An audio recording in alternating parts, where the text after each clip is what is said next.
This is gonna be fun. It's gonna be fun. And I've been waiting for this. I know y'all been waiting for this too. So thanks.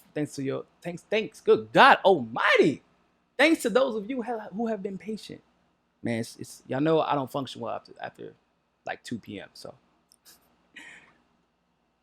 oh my dumb ass. Gabbard said that American troops should get out of Syria now. You don't agree with how the president handled the withdrawal. What would you have done differently? How would you have pulled out troops without the bloodshed we're seeing now?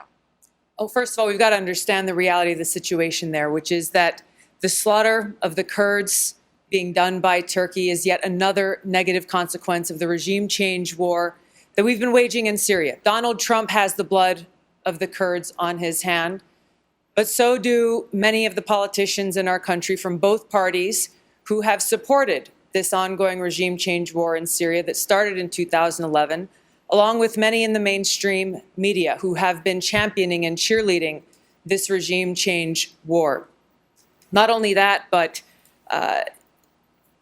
New York Times and CNN have also smeared veterans like myself for calling for an end to this regime change war.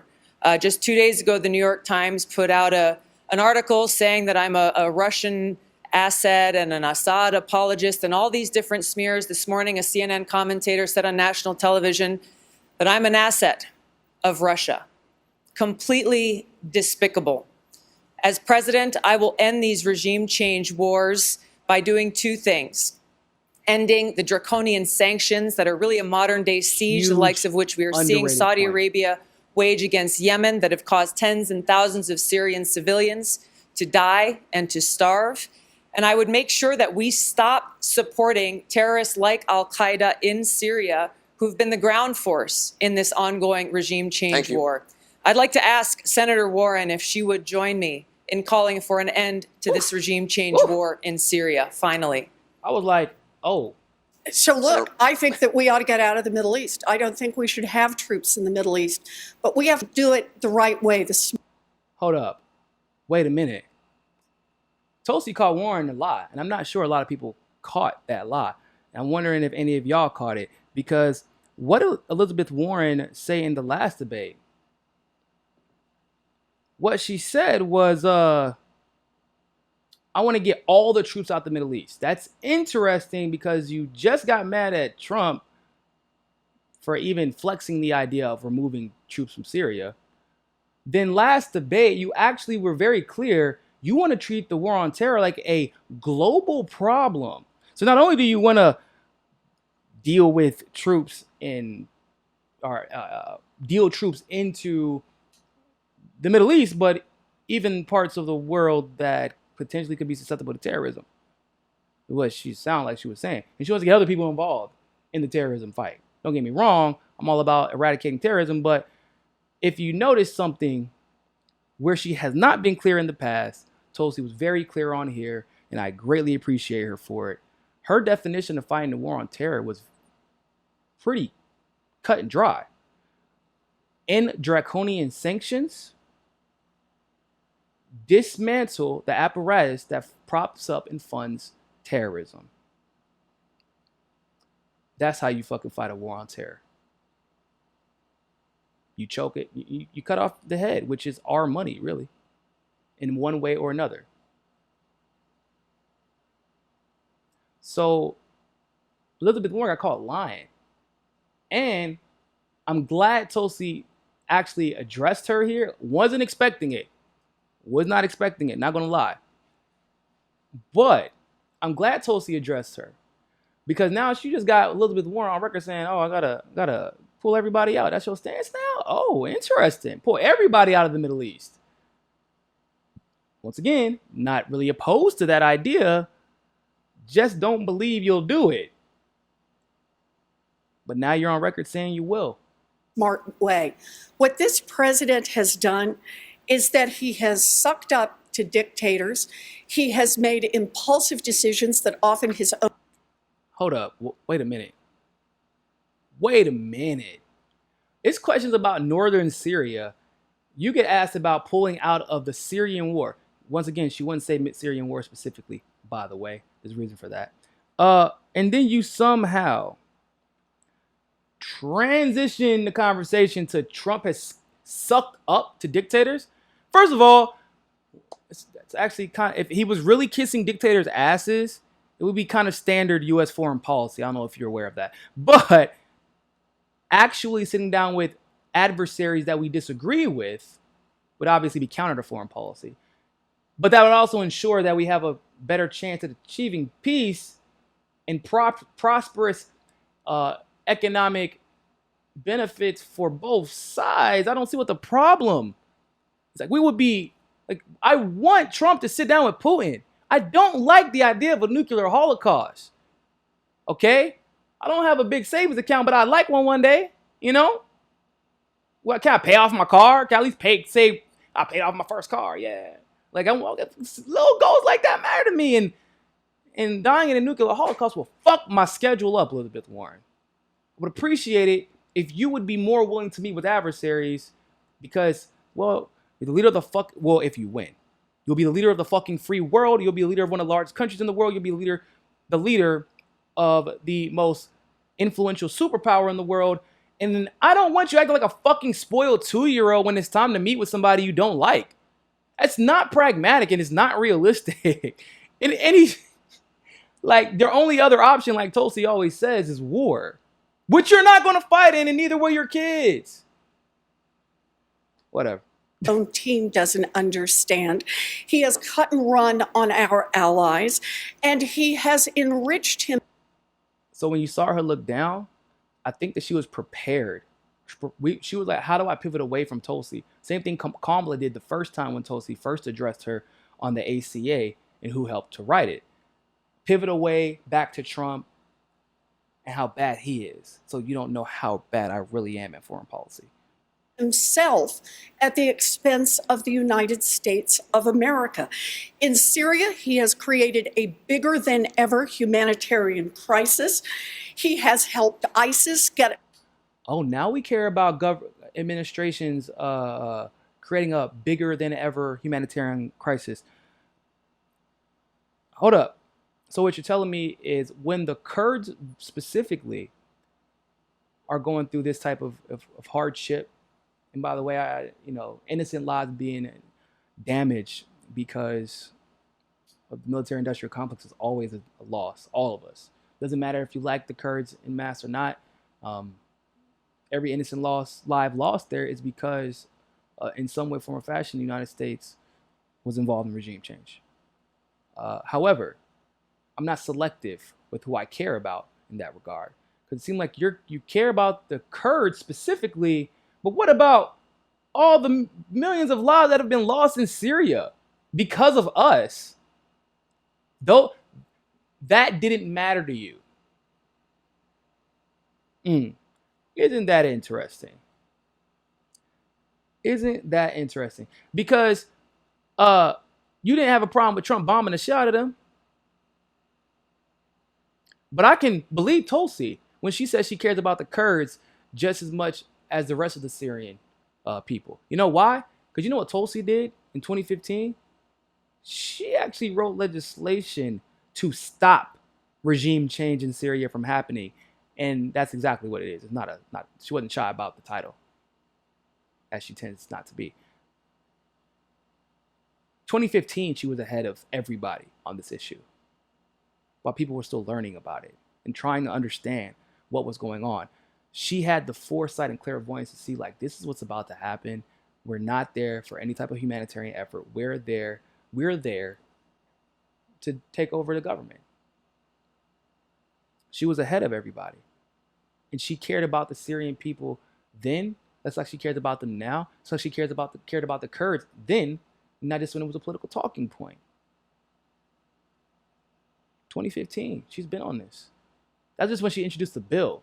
Been talking about it longer. Another foothold, a new lease on life. I sit on the Armed Services Committee. I talk with our military leaders.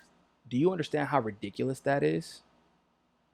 Why the fuck is Elizabeth Warren on the Armed Services Committee? Oh, that's right. They put on the Armed Services Committee because they were vetting her to be president because she was chosen. Just like Kamala is somehow on the Senate Intelligence Committee with no experience in that department. different discussion for a different day. about you, this. Senator. I was in Iraq and went through the neighborhoods that ISIS destroyed.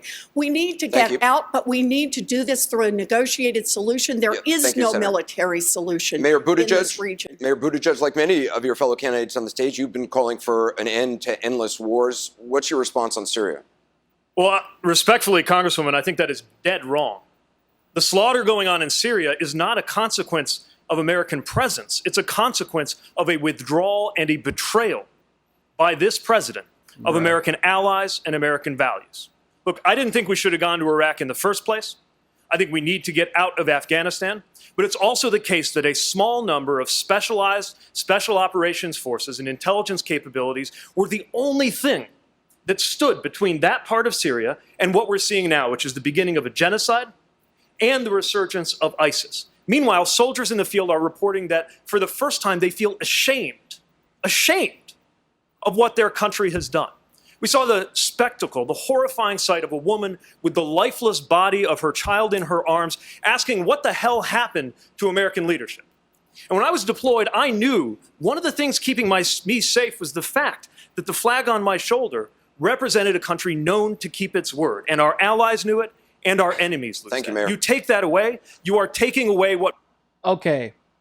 Did y'all just hear Pete Buttigieg say what I think he just said? Just to I want to make sure I know I'm tired. It's been a long day. We had a long night. But did he just say, I wear a flag for a country where our allies expect us to keep our word? The fuck country is this? What country is that? Who do you think sees us like that? They know we'll keep our word when it comes to money. If you got oil, they know when we say we're going to kill your dictator, quote unquote, we going to take them out. They do believe that shit.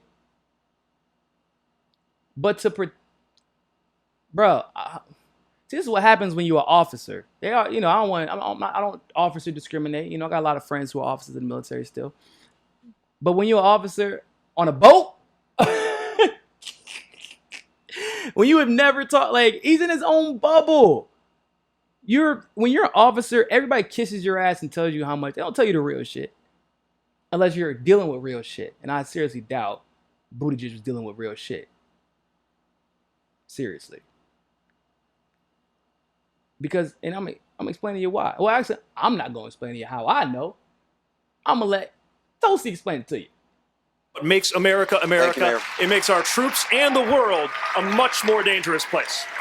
Congresswoman Gabbard, your response. Yeah, absolutely. So really what you're saying, Mayor Pete, is that you would continue to support having U.S. troops in Syria for an indefinite period of time to continue this regime change war that has caused so many refugees to flee Syria, that you would continue to have our country involved in a war that has undermined our national security. You would continue this policy of the U.S. actually providing arms and support to terrorist groups in Syria, like Al-Qaeda, HTS, al-Nusra, and others, because they are the ones who have been the ground force in this regime change war. That's really what you're saying. Mayor Pete. No, you can embrace, or you can put an end to endless war without embracing Donald Will Trump's you end the policy regime as you're change doing. war is the question. What we are doing... What is an endless war if it's Allow not him to yet respond. another regime change war? Please allow him to respond. What we are doing, or what we were doing in Syria, was keeping our word. Part of what makes it possible for the United States to get people to put their lives on the line to back us up is the idea that we will back them up too. When I was deployed, not just the Afghan National Army forces, but the janitors put their lives on the line just by working with U.S. forces. I would have a hard time today looking an Afghan civilian or soldier in the eye after what just happened over there. And it is undermining the honor of our soldiers. You take away the honor of our soldiers, you might as well go after their body armor next. This president has betrayed American values. Our credibility is tattered. I will restore U.S. credibility before it is finally too late. Senator Sanders. Bro, what the fuck is he talking about? Afghan janitors, they're putting their lives in danger. Those are real heroes, really. And if the janitor thinks that I'm not, honorable, then, well, Donald Trump is orange, honor, and body armor too. That we wear body armor when we deploy. And you want to take that away from me, Tulsi. That was That response was fucking embarrassing. Tulsi literally, mind you, only 2 vets on stage, both relatively young, deployed within the same window of the war. And Tulsi made this man look like a first-year international relations student. Like he just didn't know what the hell he was talking about. Like a child. Like, bro, all that fluffy, nonsensical equivocation and the platitudes, please leave that shit at the door. Because that's what you're advocating for. Because what did he say about how to help it come to an end? Where was his statement that when he was rebutting Tulsi? He didn't say. He was advocating for reasons to be in an indefinite war. He didn't say what the goals should be. He didn't say what a victory would look like. He didn't talk about damage control for what we have already done, nor did he show any sympathy nor empathy towards the people we've already killed in Syria that aren't Kurdish. So once again, are we talking about the people being killed in northern Syria now because they're northern Syrian, quote unquote, or because they're Kurdish and it's a good talking point to keep us in that particular region? Probably the latter. They don't care about the Kurds. If they cared about innocent lives being taken to Syria, the moment that Obama and Trump started bombing the shit out of them, people like Pete Buttigieg would have been speaking up just like Tulsi did in 2014, 2015, 2016, 2017, 2018, and 2019. Pete Buttigieg would have hopped on that plane. Well, maybe not would have been. He probably wouldn't have been allowed to. But he would have tried to do what Tulsi Gabbard did with Dennis Kucinich and go see for himself what was taking place in Syria. Why the hell? Who do you think you are to tell a soldier what defines her honor and the honors of other people who have served alongside her before and after her? Like, who are you to tell vets like myself that this is the first thing we've ever done? You know, there are so many people that are saying it's the first time they've ever been ashamed of something done in the United States Army wearing a uniform or United States military. Bro, I don't know if you've ever heard of post-traumatic stress disorder that has originated from the guilt of the innocent lives taken in Iraq and Afghanistan, but you need to get out of your fucking bubble, bruh. Get out of your bubble. Because you are... Hell no. I have personal friends, people I consider brothers, that suffer from PTSD because not even because of what they did, but because because of what they had to be witness to while they were deployed as support. They even pull a trigger. There are people I know in the military who are shamed every day, not because of the uniform, but because of what they know that uniform is supposed to represent, and yet this country and its leaders fall short every single day and place the onus on our servicemen and servicewomen to carry the burden of this despicable behavior of our foreign policy establishment and the people in Washington, D.C., who answer to the likes of those like Lockheed Martin and Raytheon and other contractors. Yeah, it's an honor to be able to wear the uniform. It's an honor for what it's supposed to represent. But I also know what the American flag is supposed to represent, and yet slaves were not freed for the first half of this country's life. Most of this country's life, technically. I know what it's supposed to represent.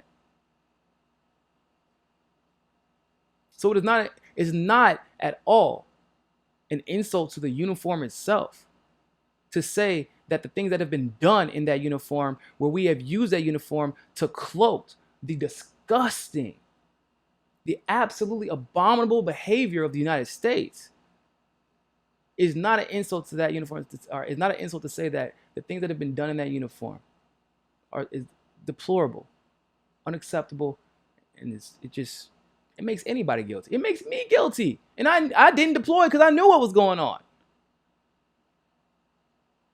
I still feel guilty because I couldn't stop one or two more of my friends or my battle buddies and my service members to not go because they might have done something they would have regretted.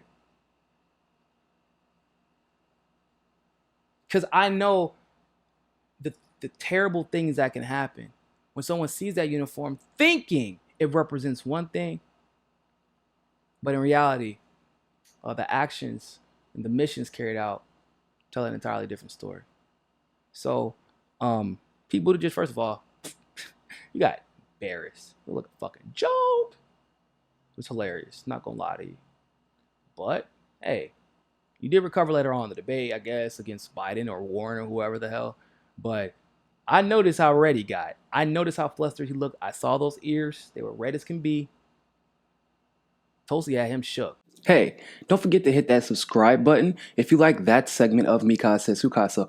Also, you can help us upgrade the studio and take this show on the road to cover the on-the-ground politics that you love by clicking on that GoFundMe link in the description and donating literally anything. Anything helps. Also, you can follow us on Rockfin, on Twitter, and on Facebook as well. And hey, more than anything else, people, always remember, find your balance. Peace.